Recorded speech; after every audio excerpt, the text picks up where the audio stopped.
الحمد للہ رب العالمین والصلاة والسلام علی رسول الکریم اما بعد فاعوذ باللہ من الشیطان الرجیم بسم اللہ الرحمن الرحیم قتل الانسان ما اکفر من ای شیء خلق من نطفة خلقه فقدره ثم السبيل يسره ثم أماته فأقبره ثم إذا شاء أنشره كلا لما يقض ما أمره صدق الله العظيم.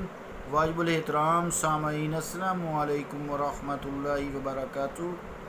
آج سورہ عبسہ کی 17 سے لے کے 23 نمبر آیات تک تلاوت کرنے کی سعادت حاصل ہوئی ہے. ان آیات کا ترجمہ یوں ہے: غارت ہو منکر انسان، وہ کتنا احسان فراموش ہے. کس چیز سے اللہ نے اسے پیدا کیا؟ ایک بوند سے اسے پیدا کیا، پھر اس کی ہر چیز اندازہ سے بنائی، پھر زندگی کی راہ پر آسان کر دی اس پر، پھر زندگی کی راہ اس پر آسان کر دی، پھر اسے موت دی اور اسے قبر میں پہنچا دیا، پھر جب چاہے گا اسے دوبارہ زندہ کر دے گا. یقیناً وہ بجا نہ لایا جو اللہ نے اسے حکم دیا تھا. اللہ کا قول سچا ہے جو بڑی ہی عظمت والا ہے.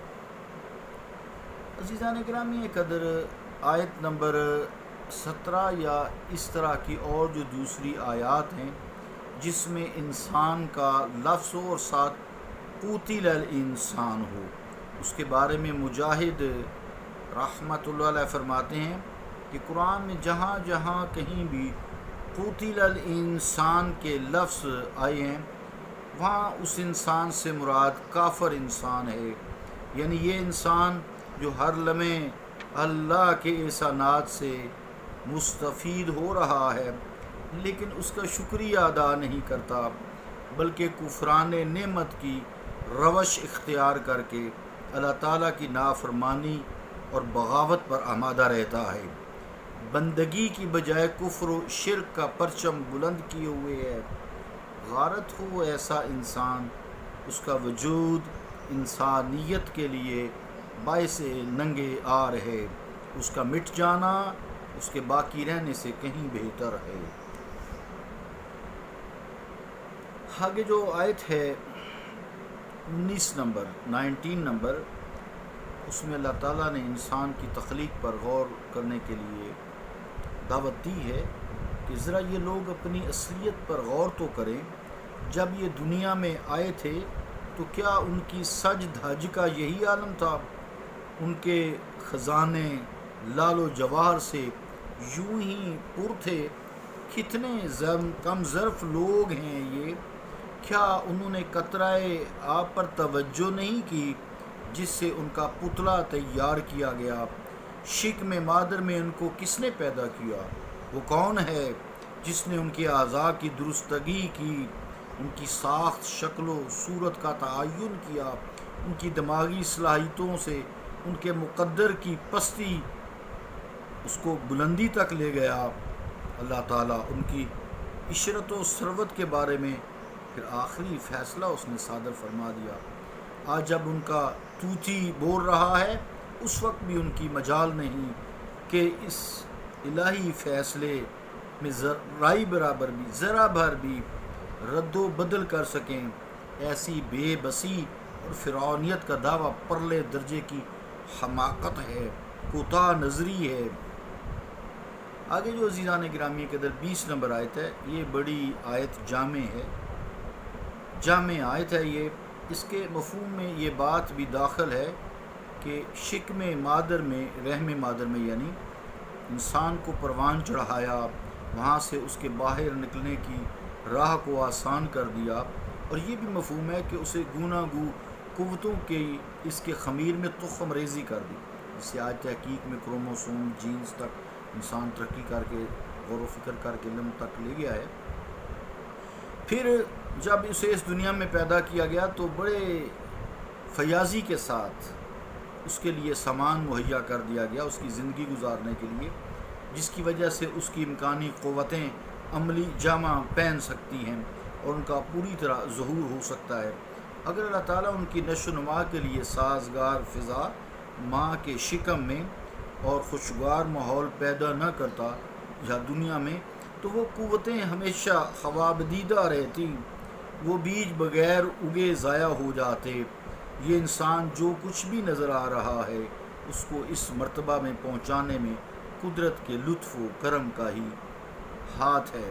نیز اس آیت میں یہ حقیقت کو بھی اشارہ کیا گیا ہے کہ ابدی فوز و فلاح کی منزل کی طرف جانے والی شاہراہ نبوت کے چراغ روشن ہونے کی وجہ سے ہے، جس سے سالک کو اپنی منزل تک پہنچنا آسان ہو گیا ہے۔ اگر رسالت کی تنویریں راستے کے نشیب و فراز کو روشن نہ کر دیتی تو انسان کی کیا طاقت تھی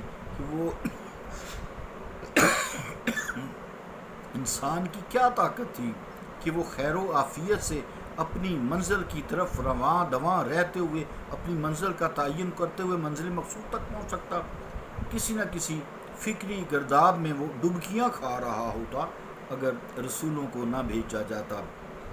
کوئی لغزش اس سے ہو جاتی، کسی تاریک غار میں اسے وہ لغزش یا خطا اسے دھکیل دیتی اور وہ وہیں دم توڑ جاتا۔ 21 نمبر آیت میں فرمایا کہ جب تک اس کی موت کا مقرر وقت نہیں آتا ہزاروں خطرات بھی کچھ نہیں کر سکتے، وہ سلامت رہتا ہے۔ کرونا کو دیکھ لیں، کتنے لوگ مرے، لیکن جن کا بھی پروانہ نہیں آیا تھا موت کا وہ زندہ ہیں، بیمار ہو کر بھی زندہ ہیں۔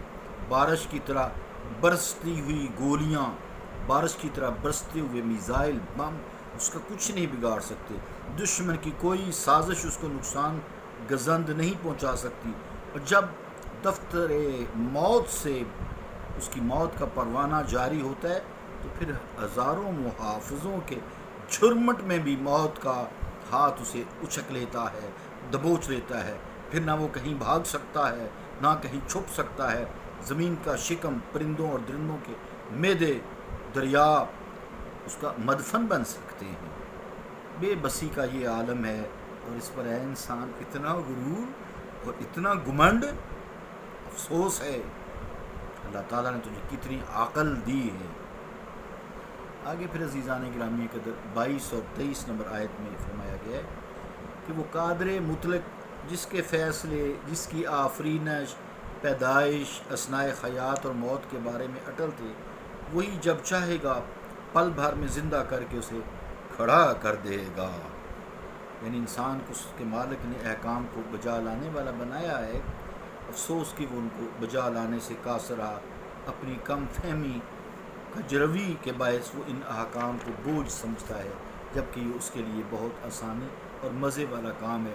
اس کی اللہ تعالیٰ کے احکامات کو اپنی ترقی میں رکاوٹ سمجھتا ہے، یہ اس کی خام خیالی ہے۔